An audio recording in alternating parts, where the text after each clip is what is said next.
E aí, pessoal, tudo beleza? Bem-vindos a mais uma revisão essencial. A nossa missão hoje é atuar como aquele monitor da disciplina que vai direto ao ponto, sabe? Sem enrolação.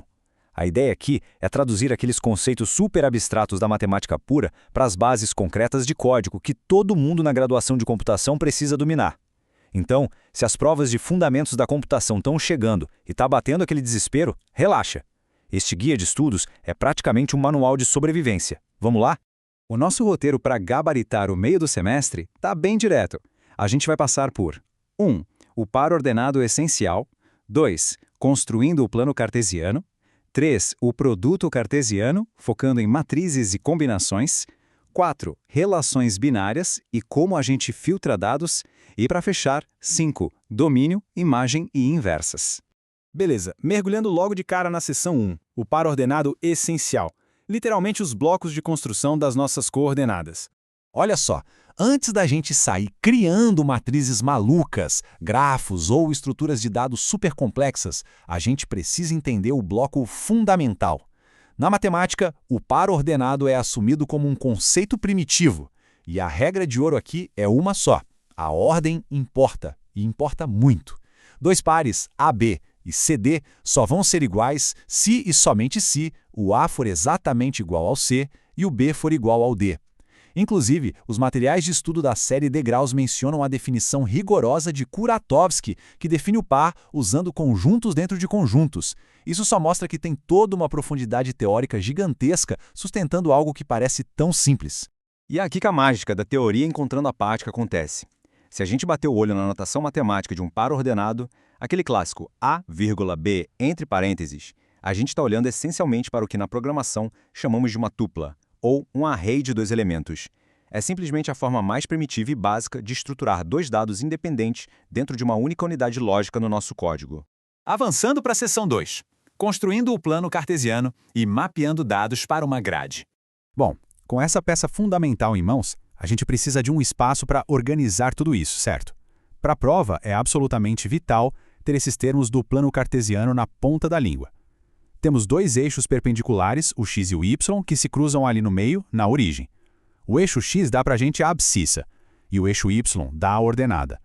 Mas a grande sacada matemática aqui, que aliás é o que fundamenta o desenvolvimento de qualquer interface de usuário ou matriz de jogo hoje em dia, é a correspondência bionívoca. Em termos simples, para cada ponto no espaço existe um e apenas um par ordenado correspondente, e vice-versa. Certo, pausa rápida para um teste. Vamos aplicar uma abordagem de resolução de problemas com uma questão clássica que despenca em exames. Imagina dois conjuntos. Conjunto A tem 4 elementos. O conjunto B tem 5 elementos. Qual seria a cardinalidade, ou seja, o número total de elementos resultantes do produto cartesiano de A por B? Pensa um pouquinho. E a resposta é 20. Como a professora Raquel Cabral muito bem lembra no livro dela, isso é só aplicar o princípio multiplicativo direto. Para descobrir o tamanho desse produto cartesiano, a gente só pega o número de elementos do primeiro conjunto e multiplica pelo número de elementos do segundo. Então, 4 vezes 5, 20. Simples, rápido e perfeito para a gente testar em validações de algoritmos. Indo para a seção 3. Produto cartesiano, matrizes e combinações. O produto cartesiano é a base para a gente gerar matrizes e fazer combinações de dados. Ele cria um conjunto novinho em folha, contendo todos os pares ordenados possíveis. O passo a passo é assim: pega o primeiro elemento do conjunto A e emparelha com todos os elementos de B. Terminou? Vai para o segundo elemento de A e repete a 12. Gente, em termos de computação, isso é logicamente idêntico a escrever dois loops for aninhados. É literalmente um for para iterar nas linhas e outro for para iterar nas colunas. Não tem segredo.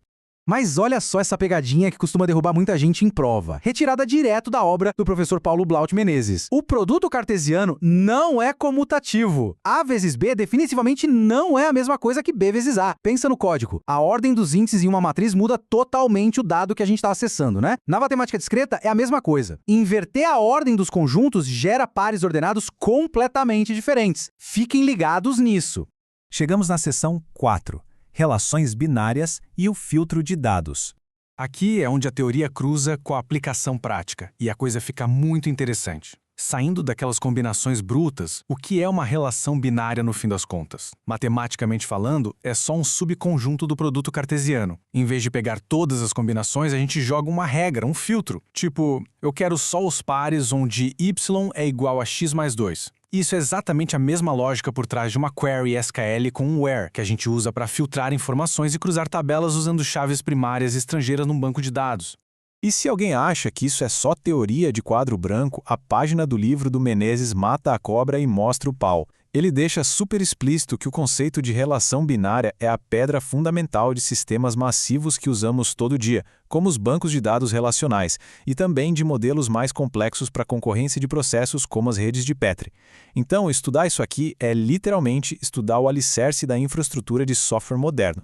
Reta final agora. Seção 5. Domínio, imagem e inversas. Como mapear e reverter tudo isso?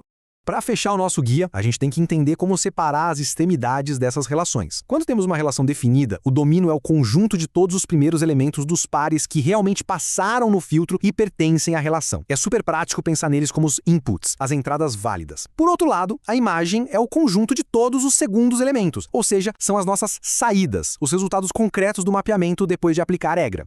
E, por último, se temos uma relação de A para B, a gente pode definir a relação inversa dela, que a gente chama de R elevado a menos 1.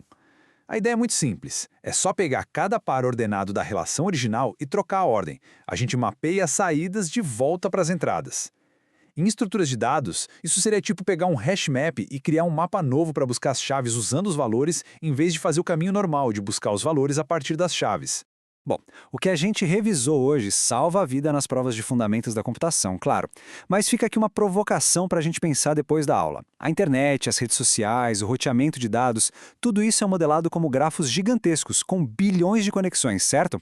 Então, como é que essas relações binárias e produtos cartesianos simples conseguem escalar num nível tão absurdo para governar toda essa lógica global? É uma pergunta incrível e a resposta provavelmente vai ser o tema do nosso próximo estudo, mergulhando na teoria dos grafos. Muito obrigado por acompanharem, bons estudos e até a próxima análise.